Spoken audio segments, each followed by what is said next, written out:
നിന്നാൽ ഞാൻ പടക്കൂട്ടത്തിൻ്റെ നേരെ പാഞ്ഞു ചെല്ലും. എൻ്റെ ദൈവത്താൽ ഞാൻ മതിൽ ചാടിക്കടക്കും. എല്ലാം അവസാനിച്ചു എന്നാരാണ് പറഞ്ഞത്?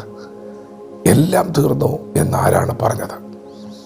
പ്രിയപ്പെട്ടവരെ, ഒന്നും അവസാനിച്ചിട്ടില്ല, ഒന്നും തീർന്നിട്ടില്ല. നിങ്ങൾക്കിനിയും യാത്രയുണ്ട്, നിങ്ങൾക്കിനിയും വിജയമുണ്ട്, ഇനിയും മുന്നേറ്റമുണ്ട്. ഇന്നലകളിൽ നിങ്ങൾക്ക് ലഭിച്ച അവസരങ്ങളിൽ നിങ്ങൾ പരാജയപ്പെട്ടിട്ടുണ്ടാകാം എന്ന് വിചാരിച്ച് നിങ്ങളെപ്പോഴും ഒരു പരാജയമല്ല. നിങ്ങൾ ജയിക്കാൻ വേണ്ടി ജനിച്ചവരാണ്. നിങ്ങൾ ജീവിക്കാൻ വേണ്ടി ജനിച്ചവരാണ്. നിങ്ങൾക്ക് ഇനിയും മുന്നേറ്റമുണ്ട്, വിജയമുണ്ട്, യാത്രയുണ്ട്. തളരരുത്, മടുത്തു പോകരുത്, പിന്മാറിപ്പോകരുത്. ഒന്നുകൂടി ശ്രമിച്ചു നോക്കണം, ഒന്നുകൂടി നിങ്ങൾ എഴുന്നേൽക്കണം. അതെ, നിങ്ങൾക്ക് എഴുന്നേൽക്കാൻ കഴിയുന്നില്ല എന്ന് നിങ്ങളുടെ ബുദ്ധി നിങ്ങളോട് പറയുന്നുണ്ട്. നിങ്ങൾ അത്രത്തോളം ക്ഷീണിതരായിരിക്കാം, അത്രത്തോളം നിങ്ങൾ പരാജയ ഭീതി അനുഭവിക്കുന്നവരായിരിക്കാം.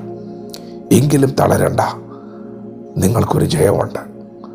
ദാവീദ് എന്ന് പറയുന്ന ഭക്തൻ തൻ്റെ ജീവിതത്തിൽ ഇതുപോലെ എല്ലാം അവസാനിച്ചു, തീർന്നു, പരാജയപ്പെട്ടു എന്നൊക്കെ ചിന്തിച്ച് ഭാരപ്പെട്ട സമയത്ത് അത് തൻ്റെ കഷ്ടതയാണെന്ന് തിരിച്ചറിഞ്ഞപ്പോൾ ദാവീദ് തൻ്റെ കഷ്ടത്തിലെ യഹോവയോട് നിലവിളിച്ചു. പ്രിയപ്പെട്ടവരെ, നിങ്ങളെ സഹായിക്കാൻ കഴിയുന്ന ഒരുവനുണ്ട്. നിങ്ങളുടെ ശക്തി കൊണ്ട് നിങ്ങൾക്കത് കഴിയത്തില്ല. പക്ഷേ നിങ്ങളുടെ കരത്തിൽ ഒരുവൻ പിടിച്ചാൽ അവൻ സർവശക്തനാണെങ്കിൽ ഇന്ന് പകൽ നിങ്ങൾ വിശ്വസിക്കുക, ദൈവത്തിനത് കഴിയും. ദാവീദ് ദൈവത്തോട് നിലവിളിക്കുകയാണ്. ദാവീദിനറിയാം, എൻ്റെ ദൈവം സർവശക്തനാണ്. നമ്മുടെ ദൈവം പ്രാർത്ഥന കേൾക്കുന്നവനാണ്.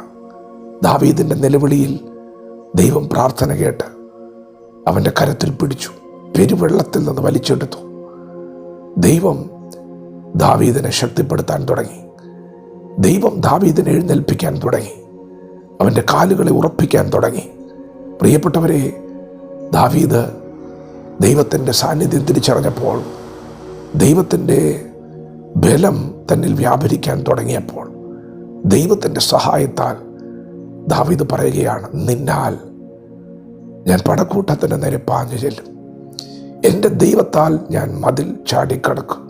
പ്രിയപ്പെട്ടവരെ, ഒരു പക്ഷേ നിങ്ങൾക്കത് അസാധ്യമായിരിക്കാം, നിങ്ങളുടെ സ്വന്തം ശക്തി കൊണ്ടത് നടക്കുകയില്ലായിരിക്കാം.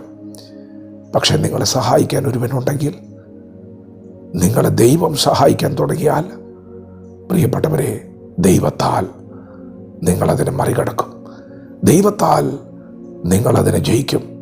നിശ്ചയമായി നിങ്ങൾ ജയിക്കും. നിങ്ങളൊരു പരാജയമല്ല, നിങ്ങളൊരു ജയമാണ്.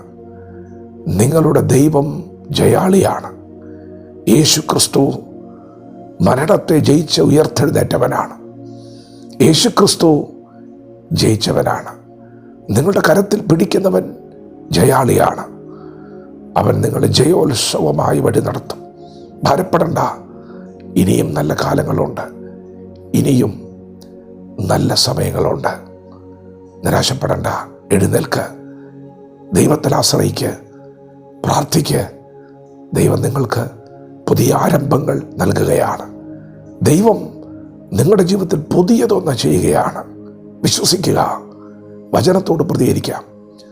ദൈവം നമ്മെ ഓരോരുത്തരും ഈ പകൽ അനുഗ്രഹിക്കുമാറാകട്ടെ. ആമേൻ.